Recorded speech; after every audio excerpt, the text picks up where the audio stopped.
포로 잡혀갔다가 포로에서 기환을 하고 그 기환하는 일행 중에 이 고라 후손이 있었는데 그가 하나님 앞에 간절히 기도하는 그런 장면입니다. 문제는요, 그 포로로부터 돌아왔는데 아직 돌아오지 못한 사람도 있고 또 설령 돌아왔어도 너무나도 황폐해져 있기 때문에 여기서 살아가기가 쉽지 않은 거죠. 그래서 이런 문제 때문에 돌아오게 하신 은혜에 감사를 하고 그 다음에 여기 돌아왔어도 앞으로 닥칠 여러 가지 일 때문에 하나님 앞에 은혜를 구하는 기도를 하는 거예요. 그리고 이 기도 중에 결국에는 메시아가 와서 화평케 하시고 그리고 의로 치리를 함으로 우리가 이제 스스로 산물을 내서 누릴 수 있는 이런 단계까지 아주 그냥 당장 코앞에 있는 것만 다루는 것이 아니라 먼 뒤까지 다루는 그런 기도를 우리가 볼 수 있습니다. 자, 우리가 신앙생활을 하면 제일 먼저 생각해야 될 것이 뭐냐면, 여러분 신앙생활이 뭐냐면 내가 세상에서 살다가 여러분 예수를 믿는 순간 누구 안으로 들어갔어요? 그리스도 안에 있는 거예요. 우리가 망각하고 살 때 굉장히 많아요. 그건 뭐냐면 여전히 내가 세상에 있다라고 착각을 해요. 구원받은 사람은 그리스도 안에 있는 거예요. 자기가 머물른 위치, 자기가 지금 속해 있는 곳이 어딘지를 망각하고 살기 때문에 우리가 영이 자라지를 않아요. 자, 여러분이 누구나 잘 되기를 원해요. 누구나 복 받기를 원하고요. 그렇다면 한번 생각해 봅시다. 세상에서 누가 복을 받아요? 어떤 사람이? 어떤 사람이 복 받아요? 게으르고 나태한 사람이 복 받아요? 예의 바르고 인격이 있고 공부도 열심히 하고 일도 열심히 하고 하여튼 부지런히 열심히 노력을 해서 한 단계 한 단계 나아가는 사람이 출세도 하고 돈도 벌고 무엇을 하죠? 게으르고 나태하고 공부하기 싫어하고 시간이나 허비하고 이러는 사람이 잘 되는 경우는 없어요. 그 어쩌다 그냥 뒤로 넘어졌는데 돈다발이 넘어지면 모를까? 노력하지 않고서 잘 되는 일은 없어. 반드시 노력을 할 때 잘 됩니다. 그 인터넷에 봤더니 어느 주부가 너무너무 생활이 어려운 거야. 그래서 이 사람은 결혼 생활 10몇 년 동안요 매주마다 복권을 샀대요. 둘이 벌어야 한 달 생활비가 200만 원이 안 돼. 애들 학교 보내나 뭐 하려니까 너무너무 힘들어요. 그래도 자기는 투자다 생각을 하고 하여튼 어떤 경우든 돈 10,000원을 투자를 해가지고 복권을 샀대요. 진짜니까 거기 써 있겠죠, 인터넷에? 그랬는데 10몇 년 만에 1등이 당첨이 된 거예요. 그래서 29억 얼마인데 세금을 떼었더니 20억인가가 받았어요. 그래서 집부터 사고, 그러면서 여러 가지 계획을 세우는, 그러면서 이거를 아주 공개적으로 알렸어요. 하도 자기가 꿈을 가지고 그걸 사서 됐다. 또 오늘부터 복권 살라. 복권 산다 되는 것도 아니야. 어쩌다 된 거고. 어찌됐건 그 사람은 나름대로 꿈을 꿨어요. 오늘 저와 여러분은 그리스도 안에 있습니다. 세상에서 사는 거하고 그리스도에서 사는 거가 달라요. 이걸 아셔야 돼요. 한국에서 살면 한국의 법을 따라야 되고 한국의 문화를 충분히 알아야 돼요. 미국 가서 살면 미국의 법을 따라야 돼요. 아마 여러분이 한국에서 운전하듯이 미국 가서 하면은 다 그냥 법정에 가서 맨날 벌금 물기 바빠요. 세상에 우리나라는 막 대책이 안 써요. 그런데 그 미국 가서 보니까 사람이 하나도 없는데도 정지 붙어 있으면 무조건 3초 이상 쉬었다 가요. 또 사람이 지나가면 다 지나갈 때까지 기다려요. 우리나라는 건널목에서도 사람이 지나가도 막 희짓고 들어와. 보통 문제가 아니죠. 그러니까 한국의 법은 약해요. 미국의 법은 굉장히 강하더라고요. 그 나라 가면 그 나라 법을 따라야 되고 그 나라 문화를 따라야 되고 그 나라 풍습이 있어요. 근데 하물며 우리가 세상이라는 곳에서 살다가 그리스도 안에 들어왔잖아요. 그럼 그리스도의 법이 있잖아. 세상의 법이 있고 그리스도의 법이 있어요. 그리고 세상에서는 열심히 노력하여 살아요. 열심히 공부한 사람, 열심히 일한 사람, 하여튼 열심히 노력하고 애쓴 사람이 살게 돼 있어요. 근데 그것도 얼마나 지혜롭게 하느냐에 따라서 그가 더 많이 누릴 수 있는 계기를 만들어요. 그런데 주님 나라는 어떠냐? 주님 나라는 이미 다 완성이 끝났어요.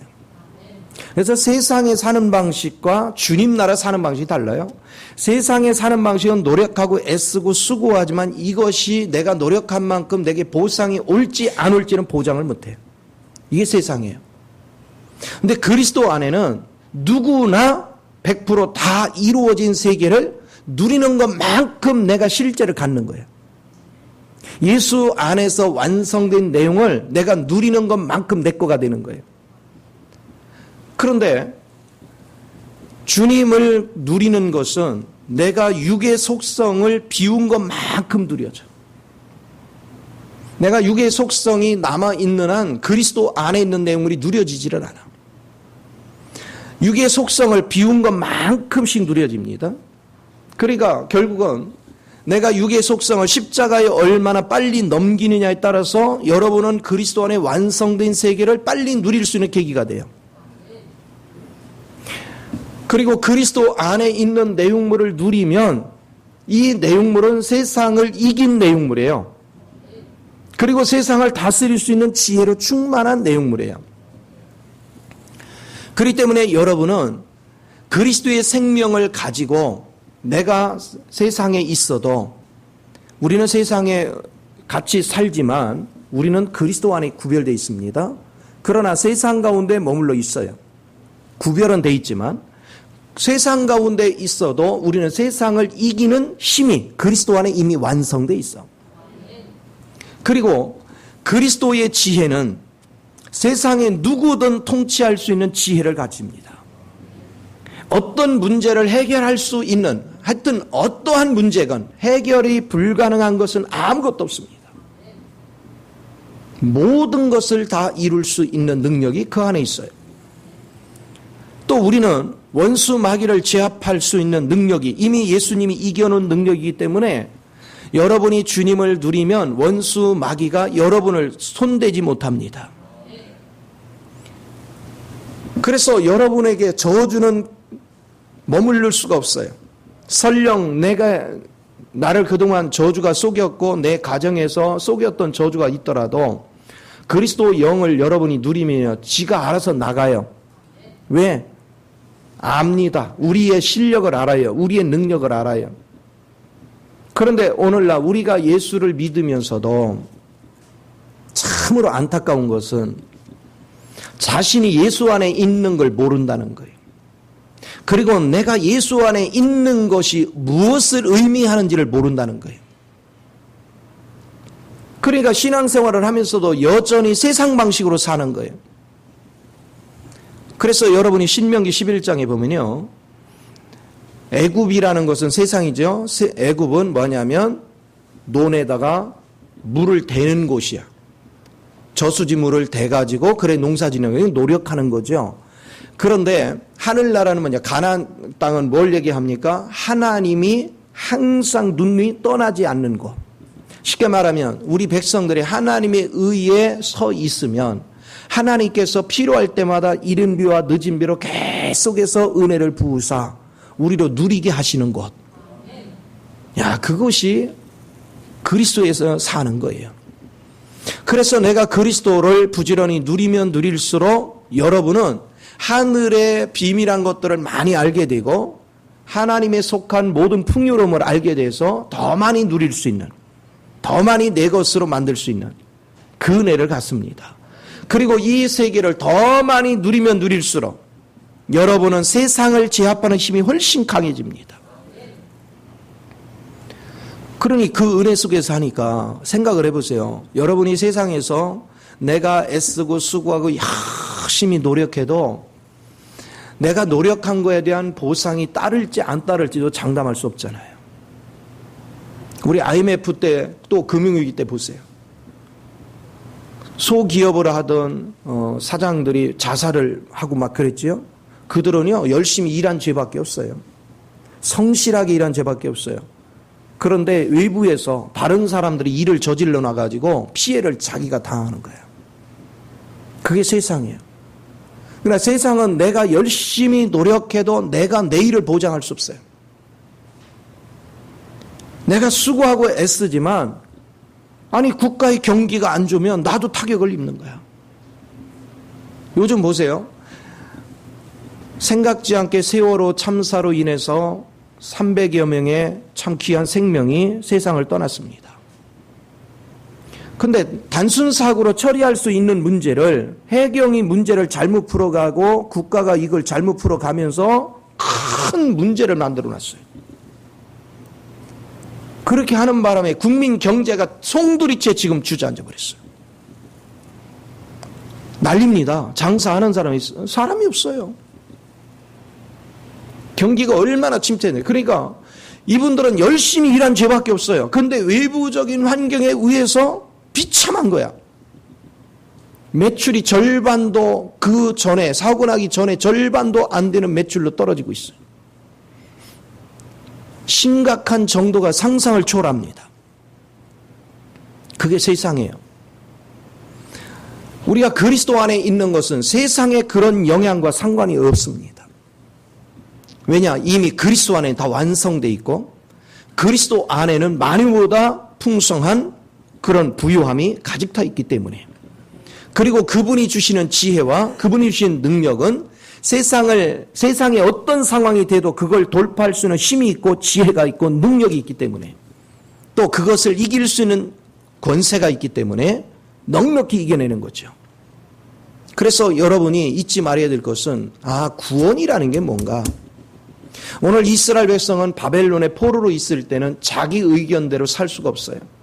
사단의 포로 속에서, 바벨론은 사단을 예표하잖아요. 어찌됐건 간에 거기에 그 사람들의 포로 속에서 억압 속에 사는 거예요. 자유가 없어요. 그러다가 그들의 잘못을 주님께서 용서하시고 그들을 이끌어서 다시 나라로 돌려보냈어요. 해방됐으니 얼마나 기쁩니까? 나라를 되찾았으니 얼마나 기쁩니까? 얼마나 행복합니까? 그 환희의 기쁨 속에 있었습니다. 그래서 하나님 앞에 죄를 용서해 주시고 우리를 해방시키시고 우리에게 다시 나라를 회복시키는 하나님께 막 감사를 드려요. 감사를 드리는데 한편에서는 뭐냐? 아직 돌아오자마자 신약으로 얘기하면 그리스도로 충만히 있지만, 이겨놨지만 아직 내가 그걸 다 누린 단계가 아니에요. 그렇기 때문에 앞으로 이걸 누려가려면 내 속에 아직도 잠복되어 있는 세상의 찌꺼기, 정욕적인 거, 물욕, 그리고 권세욕, 여러 가지 욕망들, 욕심들, 이런 것들이 걸림돌이 돼요. 주님을 누리는데. 그리고 마귀가 계속 충동질을 해가지고 우리로 하여금 주님을 누리지 못하도록 방해를 해요. 그래서 하나님 앞에 기도하는 거예요. 우리를 긍휼히 여기사 이 모든 것으로부터도 회복시켜 달라고. 오늘 저와 여러분이 해야 될 기도가 이겁니다. 오늘 우리는 그리스도 안으로 들어왔어요. 그리스도 안으로 들어왔는데 그리스도를 누리려고 해서 보니까 내 육이 자꾸 기도를 못하게 해요. 내 육이 성경을 못 보게 해요. 내 육이 하나님 앞에 열정을 갖지 못하게 해요. 내 육이 성경만 딱 들면 수면제가 되게 해요. 그러면 육 속에 잠복되는 사단이 나를 혼돈스럽게 하는 거예요. 그러면 여러분 속에 잠복되어 있는 자아라는 것과 여러분은 치열한 전투를 벌여야 됩니다. 그런데 이 전투가 만만치가 않아요. 나는 내 욕심은 내 것을 버리고 그리스도를 붙잡기 원하는데 내 것이 잘 안 버려져.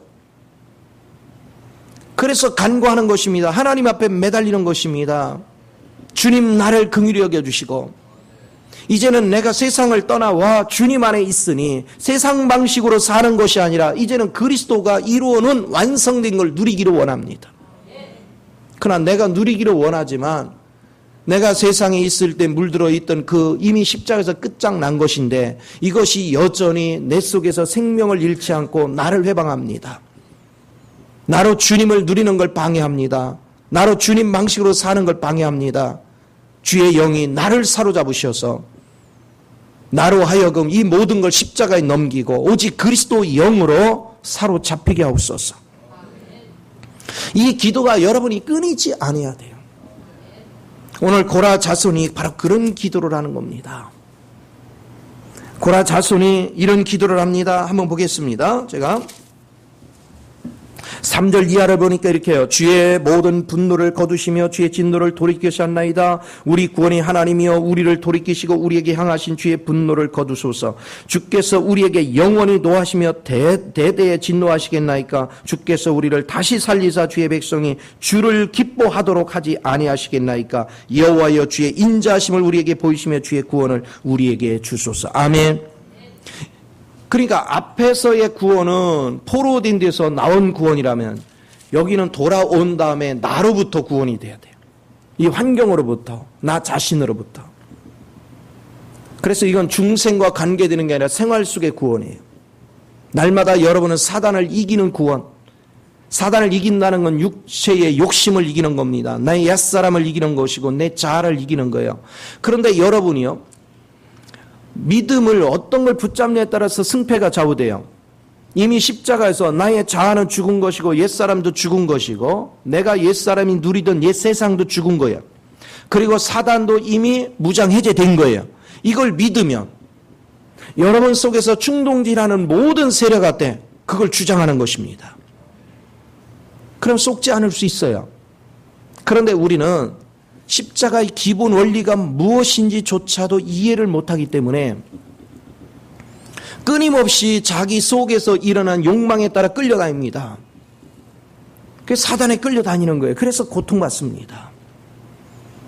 이제 여러분은 주님 안에서 어떻게 하면 그리스도를 누릴 것인가? 내 욕망을 버리고 내 자아를 버리고 내 옛사람에 속한 모든 것들을 날마다 버리는 훈련. 그 버리는 훈련은 뭡니까? 주의 이름을 자꾸 부르는 거예요. 그리고 여러분이 성경을 읽으면서 하나님이 이루셨다고 약속한 걸 사실로 믿는 겁니다. 믿으면 성령이 도와줘요. 성령이 여러분을 역사를 합니다. 주님이 이기신 능력, 주님이 완성한 내용을 성령이 내 속에 계속 적용시켜 줍니다. 그것이 적용되면 될수록 여러분은 육체를 이깁니다. 그러면 자연스럽게 그리스도의 세계가 내 안으로 임하게 되고 그분이 임하면 여러분은 그분의 세계 속에 이루신 내용물이 뭔지 몰랐었는데 그분이 내 안에서 작업을 시작을 하니까 나도 모르던 축복이 오는 거예요. 나도 도대체 이해되지 않는 어떤 환경이 열리는 거예요. 그리고 그걸 일단 누려놓고서 그 다음에 하나님이 내게 주신 게 이런 거네. 그때서 알아요. 그 예수를 잘 믿으면 웃기는 일이 많이 생기잖아요. 그죠? 이삭도 웃기나라고 진 이유가 뭐예요? 도저히 애를 낳을 수 없는 환경에서 웃기는 일이 벌어졌잖아요. 그래서 웃기네라고 이름을 줬잖아. 여러분, 주님을 만나면 웃기는 일이 벌어지거든요. 아니, 자기 힘으로는 도저히 이룰 수 없는 일이 어느 날 하나님께서 이루어 주신단 말이에요. 그야말로 웃기는 일이죠. 그런데 이루어 줬는데 처음에는 잘 못 깨닫는 사람도 있어요. 이루어 준 걸. 그리고 다음에 주변 사람이 그거를 지적해주면 맞네. 하나님 이미 다 주신 거네. 또 믿음이 좀 잘한 사람은 하나님이 역사하면 그 순간에 알아요. 어찌됐건에 하나님께서 여러분에게 그리스도 안에서 완성된 내용을 주시고자 하는 거, 그 아버지의 온전한 사랑입니다. 그래서 여러분이 주님이 완성한 내용을 믿는 것이 의입니다. 그리고 여러분이 그 믿음을 붙잡았을 때 성령이 여러분에게 적용시켜 줄 때 여러분 이제 순종을 하는 거예요. 성령이 시키는 대로. 성령이 시키는 대로 순종했더니 그분의 실제가 내 안에 역사를 하네. 이걸 갖다 여기 본문에 진리다 그래. 진리다. 실제다. 진리는 그냥 이치를 깨닫는 그 정도가 아니에요. 그분의 실제가 내 안에 임하는 거예요. 이것을 여러분이 날마다 누릴 수 있는 거. 지금 구약시대는 구약시대는 아직 예수님이 오시기 전이기 때문에 이 정도 낮은 수준의 기도를 했지만 제가 지금 신약의 개념으로 이걸 전환을 해서 여러분 현실에 맞게 설명을 해주는 거예요. 우리는 그리스도의 실제가 내 안에 이루어져야 돼요. 그러면 잡으세요. 그리스도의 실제가 이루어진 것만큼 예수님이 사복음서에서 보여준 게 있죠. 육신을 입고 오셔서 그분이 하시는 일마다 각색 질병이 치료되고 문둥병이 치료되고 안진병이 일어나고 중풍병이 일어나고 소경이 눈을 뜨고 기머리가 귀가 열리고 벙어리가 입이 열리는 이 놀라운 역사가 일어났죠. 그럼 우리도 그리스도의 실제를 가지면 우리가 그렇게 실제적으로 여러분이 거역하던 마음이 사라지고 여러분이 말씀은 들어도 행하지 못하던 것이 실제 행하게 되고 여러분이 날마다 안진뱅이 신앙이 돼가지고 뭐 하나 영적으로 잘하는 게 없었는데 이제는 날마다 자라가고 여러분이 하나님이 이제는 영으로 보이고 여러분이 하나님의 음성이 들려오고 이제 주님을 입술로 표현할 수 있는 능력으로 우리 자신이 표현하는 거예요. 내가 주님의 세계에 대해서 이렇게 열리면 열릴수록 여러분 삶이 얼마나 풍요로워집니까? 요한복음에서 얘기하는 게 뭡니까? 애굽에 잡혀있던 사람들, 바로 오늘날 세상에 잡혀있는 사람의 특색을 얘기하잖아요. 그들은 첫째는 영이 죽었죠. 두 번째는 만족이 없죠. 마음에서 만족이 없으니까 육신에 자꾸 질병이 생기죠. 그리고 그들은 안진뱅이가 돼가지고 무능하기 짝이 없죠. 걸어갈 수가 없어요. 자기 스스로 뭐 제대로 하는 게 아무것도 없어요. 그래 자기 스스로 할 줄을 모르니까 제어한다는 게 비나이다 하는 거예요. 비나이다. 어떤 신한테 가서 자꾸 비나이다 하는 거예요. 그런데 그 신은 살아있는 신이 아니야. 내가 비나이다 백날 해도 그 신은 나를 도울 수가 없어. 답답하니까 비나이다는 하지만 그런데 나를 도울 수 없는 신한테 가서 막 엄청난 돈도 갖다 바치고 뭐 쌀도 바치고 내가 어려서 자랄 때 우리 집에 너무너무 힘든데도 세상에 그냥 매일같이 쌀을 조금 떠서 모아가지고요. 우리 교회 성미 모으듯이. 그래가지고 꼭 절을 찾아가. 세상에 그 쌀 귀할 때도요. 그걸 그냥 한 숟갈씩 모아가지고 나중에 그걸 쌀을 그냥 한두 말씩 또 둘러 미고 간단 말이에요. 그거 제가 많이 메고 갔어요. 근데 그때는 저를 쫓아간 이유가 딱 하나예요. 배고픈데 거기 가면 떡을 줘. 떡 먹으러 갔어요. 그러면 또 가서 그러죠. 떡 먹으려면 절해야 된대. 그럼 뭐까지 그 떡 먹는데 절하는 거야 뭐. 뭣도 모르고 열심히 절했어요. 오직 머릿속에는 떡 먹여야 돼. 그거 하나. 그런데 배고픈 시절이라 사람들은 엄청나게 오지. 떡을 한 개가 있지. 그러니까 많이 줘야 되는데 한쪽씩밖에 안 줘. 그런 생활들을 했단 말이에요. 오늘날도 사람들이 똑같아요. 모르는 사람들이 답답하니까 안진뱅이 신앙이 돼가지고 매일 가서 이상한 신한테 비나이다를 해요. 그러나 거기에 답이 없어요. 그러니까 세상을 살아가는데 풀어가야 될 문제는 굉장히 많은데 풀어가지를 못하는 거예요. 산적한 문제를 어떻게 풀어가야 될지 모르겠어. 그러니까 지혜가 부족하니까 배고픈 거예요. 그리고 하루하루가 내 속에 기쁨이 충만해야 되는데 이게 없이 내일에 대한 두려움이 있으니까 뭐 합니까? 갈증이 끊이지를 않는 거예요. 왜 이렇게 됐습니까? 그들이 죄에 묶여있고 죄에 묶여있는 사람들은 다 뭐에 묶여있기 때문에 사단에 묶여있기 때문에 그 결과는 이미 죽은 자거든요. 삶 자체가 죽은 자 인생을 살아요. 그게 요한복음이 우리에게 대시하는 거예요. 이런 인생 속에 있는 사람들을 끄집어내서 예수 안으로 옮겼단 말이에요. 이걸 잊어버리면 안 돼요. 예수님이 오신 것은 그런 세계에서 우리를 끄집어낸 거예요.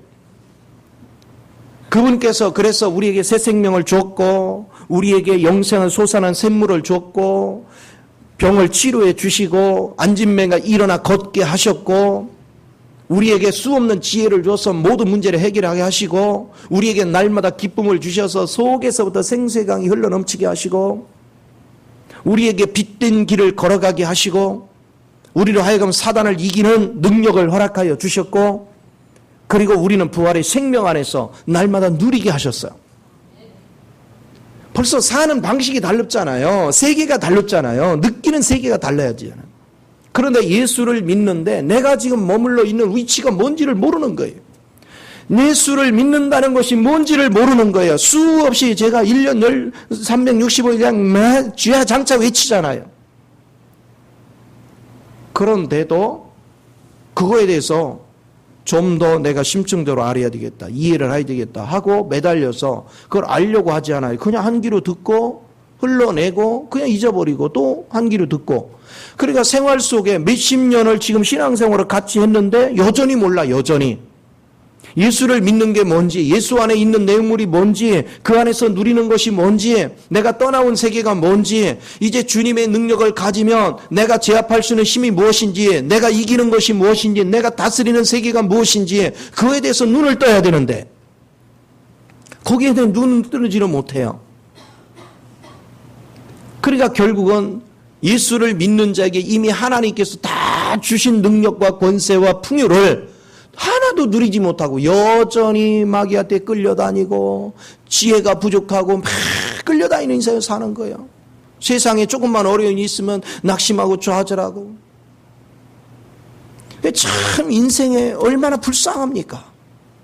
세상에 가장 불쌍한 사람이 누구냐면 이미 복을 다 줄 대로 줘서요 평생 즐기며 살 수 있는 특권을 우리에게 줬는데 하나도 못 누리고 매일같이 염려, 근심, 걱정 속에 사는 사람이야. 세상에 이렇게 불쌍한 사람이 어디 있어요? 그 전에 제가 오살리 기도원 가다 보면은 거기 복지 그 노인들 이렇게 모셔놓은 복지관이 있어요. 근데 제 아는 분이 거기 섬기고 있었는데 한 분이 소천을 했어요. 근데 평상시에 돈이 없어가지고 남들 이렇게 뭐 이렇게 가게 나가면 사 먹기도 하고, 근데 이분은 생전 그런 게 없는 거야. 그러다 그분이 돌아가셨어요. 그래서 그분이 이제 돌아가셨으니까 짐 정리를 하는 거야. 그 방 정리를 하고. 그런데 이상하게 그분이 누웠던 바닥을 보니까 어디가 약간 볼록 나왔어. 왜 그런가? 그래가지고서 이렇게 장판을 들쳤어요. 세상에 거기다요. 매일 그 앞에 텃밭에서 일해주고 뭐하고 받으면 1,000원짜리 뭐하지 참 다 거기다 이렇게 해가지고 모아놨는데 세보니까 300 얼마야. 근데 한 푼도 못 쓰고 그냥 간 거야. 그래서 아니 그 할머니가 그때 할머니였지. 그 왜 안 쓰고 그거 저기 했을까 그랬더니만 그게 왜냐하면 집 나간 아들을 자기를 버리고 간 아들이 그리워. 오면 주려고 쓰지도 않고 그거를 그러면 참 인생을 그렇게 불쌍하게 사는 사람이 굉장히 많아요. 오늘 여러분이 땅의 거에서 뭐를 얻고자 노력하는 같이 바보스럽게 사는 게 없어요. 예수를 믿는 사람은 그리스도를 누려서 그리스도의 지혜와 능력과 권세로 세상을 다스리고 통치하며 살아야지요. 내가 세상에서 지금 하나하나 발전해서 올라가는 게 아니라 주님 안에서 왕창 능력을 받아 세상으로 내가 내려가면서 세상을 섬기는 거예요. 우리 사는 관점이 다른 거예요. 우리 예수 믿는 사람은 이미 그리스도 안에서 완성된 거예요. 완성된 세계를 내 것으로 만드는 것입니다. 완성된 건 사실입니다. 그 사실을 믿음으로 할 때 성령이 적용시켜 내게 실제되게 한다. 그러면 여러분은 세상에서 무엇을 해도 다른 사람보다 압도적으로 앞서갑니다. 뛰어난 자가 됩니다. 그런데 이렇게 누리는 주님의 세계를 모르니까 매일같이 세상에 하나님의 자녀들이 세상의 마귀의 자녀들한테 맨날 끌려다니고 맨날 짓밟히고 욕이나 먹고 이렇게 살아. 얼마나 불쌍해요. 로마서 16장 20절 뭐라 하겠습니까? 하나님의 자녀들이 사단을 발로 밟고 있잖아요. 우리가 사단의 세력들을 지배를 하야죠. 하나님을 모르는 자의 아비가 누구라 하겠습니까? 사단이라 했잖아요. 너희 아비가 마귀다. 그런데 하나님의 자녀가 돼서 마귀의 자녀들한테 끌려다니면 되겠어요? 우리가 압도할 수 있는 능력이 있어야죠. 우리 주님께서는 저와 여러분에게 이 축복을 주시기를 원하는 거예요. 그래서 오늘 본문에 보면 8절 이하를 보면 이렇게 합니다. 내가 하나님 여호와께서 하실 말씀을 들으니 무릇 그의 성도들에게 화평을 말씀하실 거니라. 그들은 다시 어리석은 대로 돌아가지 말지로다. 그렇죠. 이제 어리석은 대로 가면 안 돼요. 어리석은 데가 어디요? 세상이지요. 이제 세상 방식으로 사는 데가 다 어리석은 거예요. 여러분 그리스도 안에 있으면 자 보세요. 세상은 부족해요. 부족하니까 경쟁을 해서 내가 먼저 차지하려고 그래요. 그러니까 다투는 거예요.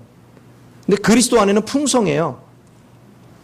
누려도 끝이 없어요. 그러니까 뭐 하느냐? 그리스도 안에 싸울 일이 없어요.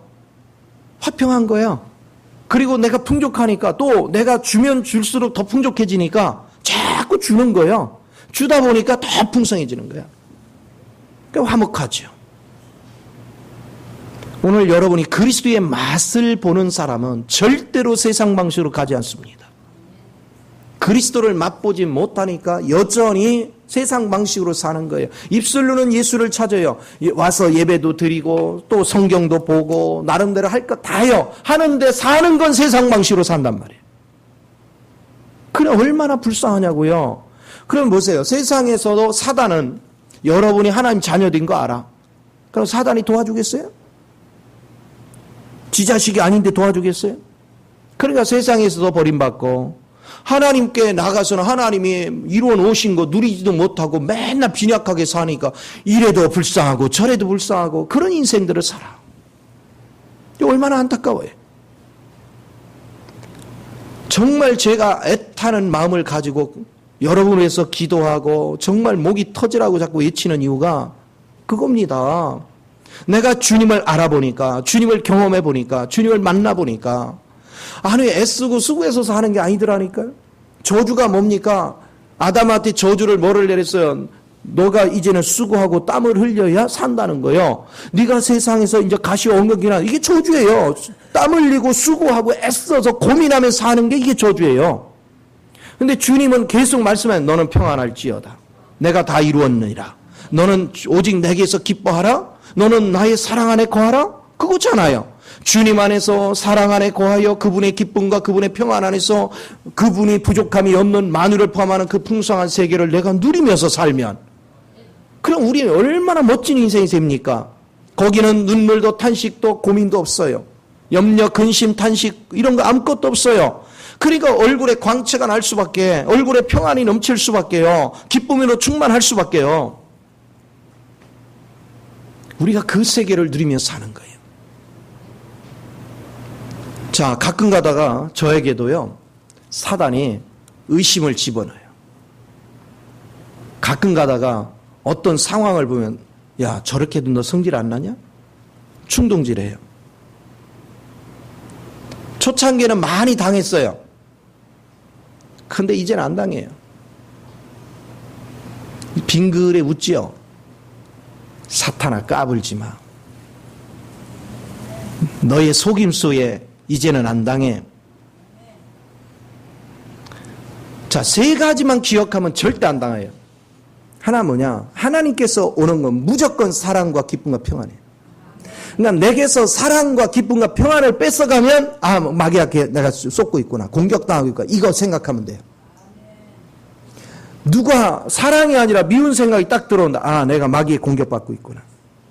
기쁨이 살짝 가려고 그래. 마귀한테 공격받고 있구나.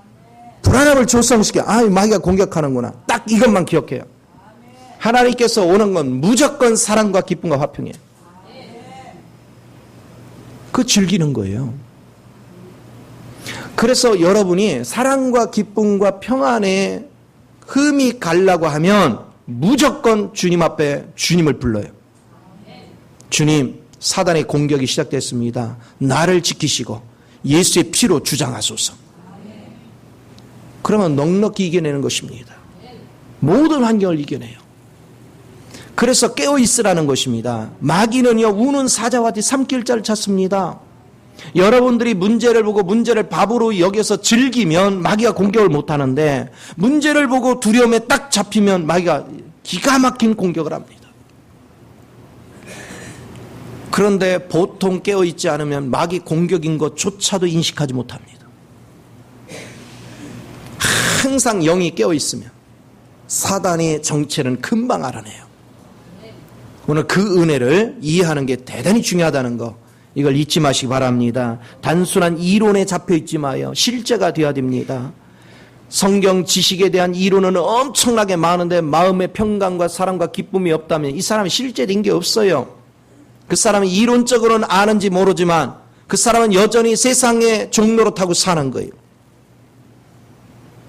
여러분이 실제가 되어지면 여러분은 결코 사단의 종노릇하지 않아요. 죄의 종노릇도 하지 않습니다. 세상에 끌려다니지도 않습니다. 오직 그리스도 한 분으로 만족하고 즐기는 법을 알아요. 오직 그 안에서 즐길 줄 아는 저와 여러분이 되어야 될 줄 믿습니다. 그런가 하면 또 보십시오. 여기 보니까 9절에 보니까 진실로 그의 구원이 그를 경외하는 자에게 가까우니 영광이 우리 땅에 머무르이다. 그렇습니다. 마귀한테 속지 말고 여러분은 계속 주님 말 주목하고 주님이 이루신 것에 대해서 경외감을 가지고 그분을 부르십시오. 그러면 그분이 이루신 것이 내 것으로 저절로 됩니다. 날마다 저절로 돼요. 제가 오늘 아침에 예수님의 사랑하고 육체의 사랑에 대해서 다뤘어요. 고린도 13장이 얘기하는 건 예수님 사랑이에요. 그러나 육체의 사랑은 내가 사랑의 조건부가 달려요. 그렇죠? 내가 이렇게 했으면 너도 이렇게 해야 돼. 쉽게 말하면 어떤 대가를 바라는 거예요. 그러나 그리스도의 사랑은 전혀 대가가 없어요. 그냥 주는 거예요. 왜 그리스도의 사랑을 가진 사람은 대가를 바라지 않고 그냥 주는지 아세요? 이미 풍요로우니까. 줘도 부족함이 없어요. 줘도 차고 넘쳐요. 부족함이 없기 때문에 대가를 바라지 않아요. 다 그냥 주는 거예요. 그리고 그 사람이 부족한 것이 있고 인격적으로 한 모든 면이 부족한 거 있으면 허물을 한편에서는 덮어주고 저 사람을 어떻게 해서 깨워줄까? 어떻게 해서 도와줄까? 어떻게 해서 세워줄까? 이것만 생각해요. 그래서 그 세워주고 깨워주는 일에 있어서 힘들고 어려운 수없는 과정이 있습니다. 그래도 오래 참습니다. 모든 힘든 걸 견딥니다. 그리고 하나님이 나와 함께 하시는 걸 믿습니다. 굳세게 그 길을 걸어갑니다. 그게 그리스도의 사랑이에요. 그래서 그리스도의 사랑은 중간에 그치는 법이 없습니다. 그 중간에 실망하는 법이 없습니다. 그리스도의 사랑은 끊임없이 앞으로 전진합니다. 이 믿음 안에 여러분이 붙잡히면 붙잡힐수록 하나님의 영광이 다 내게 넘치는 거예요. 은혜의 영광이. 오늘 주님은 그런 생명의 세계를 우리에게 열어주시는 것을 지금 말씀하고 있습니다. 그러면서 10절에 보니까 인애와 진리가 같이 만나고 의와 화평이 서로 입맞췄으며, 그러니까 보세요. 인애가 뭡니까? 사랑하는 것이고 자비를 베푸는 오늘날로 언어적으로 하면 긍휼을 베푸는 거예요. 사랑과 긍휼이 넘치고 그리고 항상 주님의 실제 안에서 행하니까 가는 데마다 화평이 넘쳐 모든 사람과 더불어서. 얼마나 멋있는 인생입니까? 내가 움직이는 마다 화평이 있다? 얼마나 멋있어요. 제가 이렇게 다녀오면 뭘 느끼느냐면 하나님에 대해서 굉장히 막 영적으로 자기가 능력을 받았고 뭐 했고 막 여러 얘기합니다. 이제 하나님의 세계를 경험한 얘기를 합니다. 근데 경험한 얘기를 딱 하잖아요. 저 사람은 열심히 얘기하고 있어요. 근데 옆에서 내가 느낄 때 저 사람에서 어떤 사람은 참 사람이 똘똘하다. 말 참 잘한다. 아, 그 사람이 참 지혜롭네. 이렇게 느끼는 사람이 있고, 어떤 사람은 그렇게 말을 할 때 야, 저 사람은 진짜 하나님이 함께 하시는구나. 하나님을 느끼는 거예요. 인간의 총명, 인간의 지혜, 인간의 말발을 느끼는 사람이 있고 하나님을 느끼는 사람이 있어요. 누가 진짜입니까? 하나님을 느껴야 돼요. 어떤 사람은 말이 어눌해요. 성경 지식이 그렇게 많지도 않아요. 그런데 하나님을 느껴요. 그건 자기가 인위적으로 노력한 게 아니에요. 그는 속에서부터 하나님의 영이 그를 끌고 있어요. 겸손도 똑같은 겸손이 아니에요. 자기가 인위적으로 겸손하려고 노력하는 겸손하고 주님 안에서 흘러나오는 겸손은 달라요. 상대가 느낍니다. 이게 놀라운 거죠. 근데 재미난 건 뭔지 아세요? 겸손을 나타내는 사람은 자기가 겸손을 나타낸다고 생각지를 못해요. 그냥 자기 그냥 사는 거예요. 나 일부러 겸손하려고 노력한 적이 없어요. 근데 상대는 겸손을 느껴요. 근데 겸손하려고 노력하는 사람은 자기가 겸손하려고 노력한 걸 자기가 알아요. 근데 자기가 아는 사람 육으로 하는 거예요. 여러분, 그리스도를 누린다는 게 이런 거예요. 그리스도를 누리면 자연스럽게 그분의 실제가, 그분의 사랑이, 그분의 긍휼함이 나와 어우러져서 모든 사람을 품을 수 있는 화평함을 이루는 걸 믿으시기 바랍니다.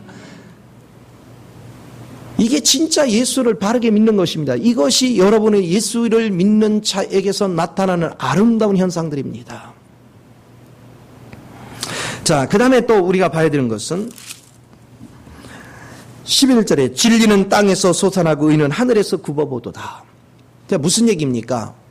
여러분이 땅에서 그리스도의 실제를 가지고 살아가잖아요. 그럼 하늘에서는 의의 기준을 가지고 하나님께서 이것을 다 평가를 합니다. 그럼 의가 굽어봤는데 그리스도의 실제를 가지고 사는 사람은 이미 뭐를 이루고 살아요? 의를 이루어요. 그러니까 자 보세요. 여러분 굉장히 중요한 게 있는데 하나님의 의를 내가 이루잖아요. 그러면 주님이 이렇게 말씀했어요. 네가 땅에서 매면 하늘에서 매고 땅에서 풀면 하늘에 푼대요. 하나님의 진리 안에 있으면. 그 얘기는 뭘 얘기합니까? 우리가 누구를 움직여? 하나님을 움직여. 전지전능하시고 만왕의 왕이시고 우주를 창조하신 그분을 내가 말하는 대로 그분이 움직여준대. 내가 그리스도의 실제 안에서 그리스도의 의를 살아가면 아버지가 움직이신다. 얼마나 멋있는 인생을 삽니까? 의와 공의가 하나님 보좌를 이룹니다. 시편 89편 14절에 보면 의와 공의가 하나님의 보좌를 감싸고 있습니다. 거기에 기초를 이루고 있습니다.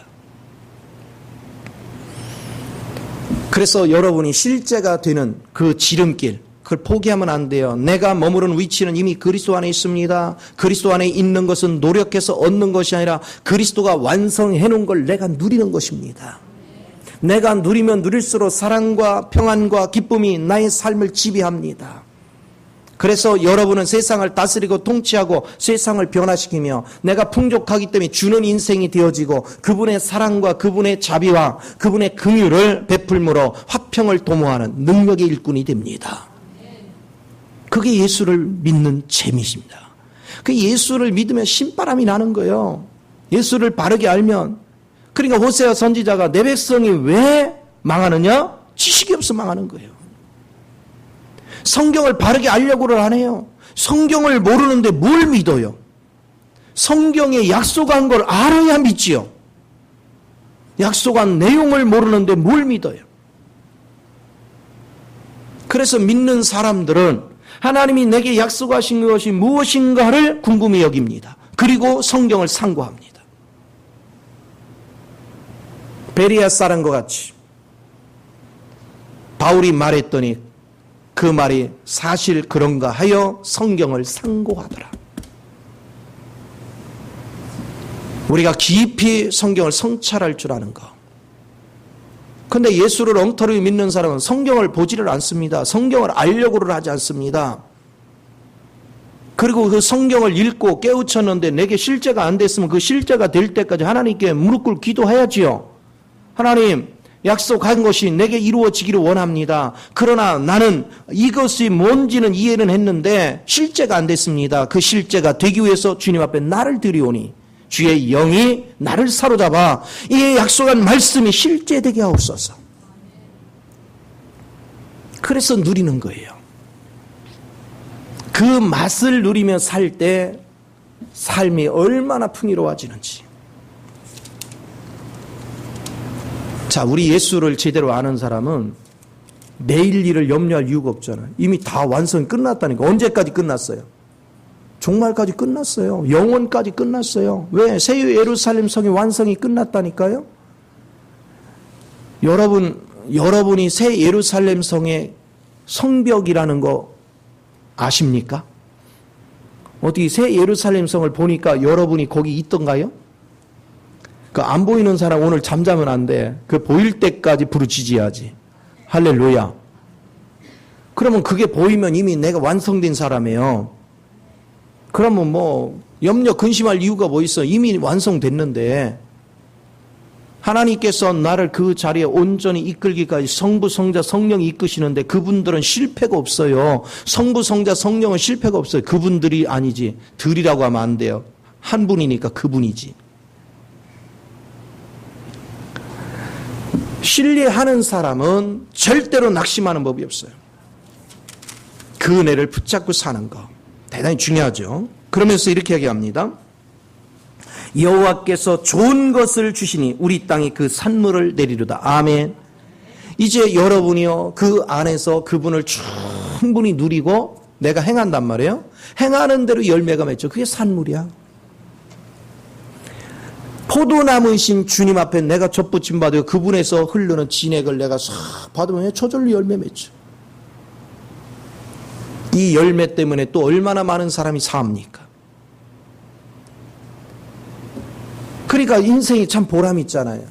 내가 그리스도를 누리면서 자연스럽게 살았는데 나를 만나는 사람마다 인격이 변하고 삶이 변화가 일어나. 가정이 천국으로 바뀌어. 자녀들의 인생이 바뀌어. 세상에 이런 복이 어디 있습니까? 여러분이 움직이는데, 아니 하나님의 자녀가 움직이는데 귀신이 안 가. 안 물러가. 귀신이 안 물러가니까 집안에 변화가 안 일어나. 내 인격도 변화가 안 일어나고 내 자녀들도 변화가 안 일어나고. 그런데도 얼마나 천하태평인지 몰라. 성경이 분명히 얘기했잖아요. 하나님이 자녀에게는 뱀과 전갈을 밟고 깨부술 권세를 이미 줬잖아요. 그런데 우리가 가는데 뱀이요, 사단이요, 마귀가요, 저주가요 안 물러가고 나를 조롱해.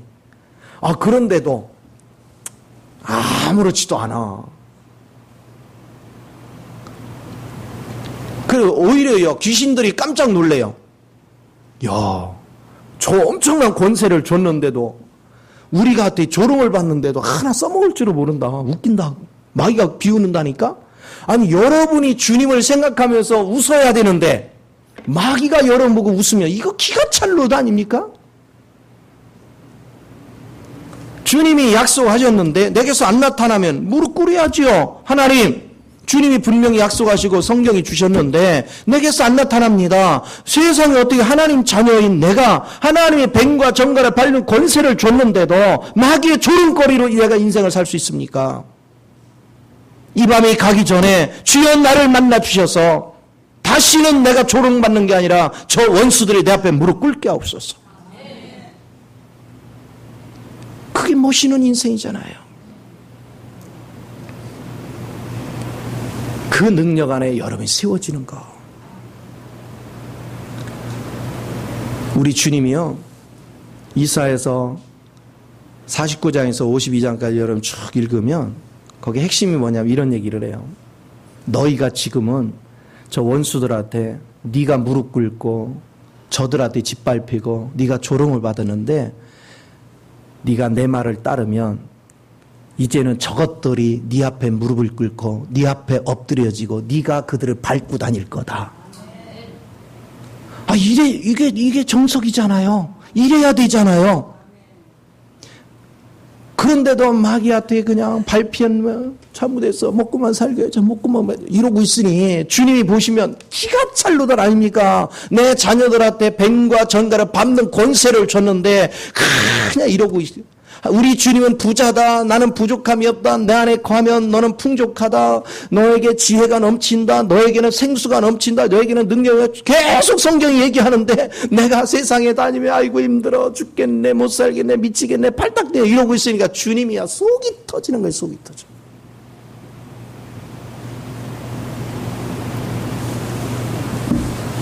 성경에 약속한 것이 내게서 실제가 안 되면 정말 통곡하며 부르짖어야지요. 내일로 미루지 마요. 오늘 부족한 것이 보여지면 오늘 주님 앞에 승부를 거십시오. 반드시 그 길은 열립니다. 저는 성경을 읽다가요 막히잖아요. 이걸 잘 이해가 안 돼. 그러면 절대로 저는 그게 알아질 때까지 포기를 안 해요. 계속 하나님 내 거를 만들어야 마귀가 와서 나를 조롱을 못해요. 이 마귀가 얼마나 똘똘하냐면요 내가 모르는 게 뭔지를 알아 이게. 그래서 그 약점을 딱 물고 늘어져. 그러니까 오늘 모르는 것이 발견됐으면 알 때까지 캐야 돼. 그래 원수할 때 안 속아. 이걸 잊지 마시고 여러분이 정말로 세상에 끌려다니거나 세상에 매이거나 여러분이 낙심하고 좌절하고 사는 거 그게 하나님의 자녀로서 할 일이 아닙니다. 그거 같이 부끄러운 인생이 없습니다. 반드시 여러분은 세상을 지배해야 됩니다. 사단을 제압해야 됩니다. 그 능력 안에 거하는 우리 모두가 되기를 예수 이름으로 축원을 드립니다. 기도하겠습니다. 좋으신 아버지 크신 은혜와 사랑을 감사를 드립니다. 사랑하는 자녀들을